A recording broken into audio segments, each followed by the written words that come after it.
بسم اللہ الرحمن الرحیم۔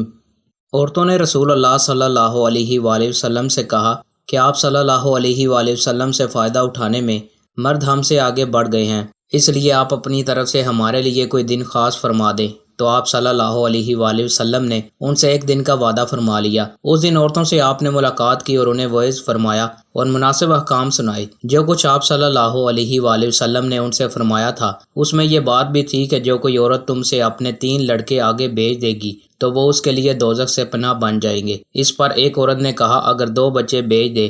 آپ صلی اللہ علیہ وآلہ وسلم نے فرمایا ہاں، اور 2 کا بھی یہ حکم ہے۔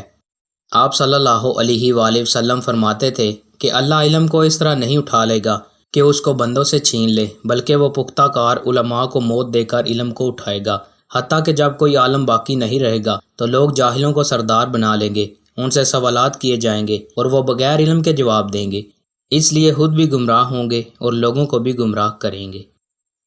حضرت ابو ہریرہ رضی اللہ عنہ سے روایت ہے، انہوں نے عرض کیا یا رسول اللہ، قیامت کے دن آپ صلی اللہ علیہ وآلہ وسلم کی شفاعت سے سب سے زیادہ سعادت کسے ملے گی؟ تو رسول اللہ صلی اللہ علیہ وآلہ وسلم نے فرمایا، اے ابو ہریرہ رضی اللہ عنہ، مجھے یقین تھا کہ تم سے پہلے کوئی اس کے بارے میں مجھ سے دریافت نہیں کرے گا، کیونکہ میں نے حدیث کے متعلق تمہاری حرص دیکھ لی تھی۔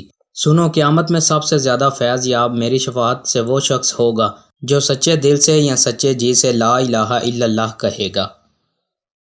دوستوں، مزید اچھی ویڈیوز کے لیے چینل کو سبسکرائب لازمی کریں۔ بہت شکریہ۔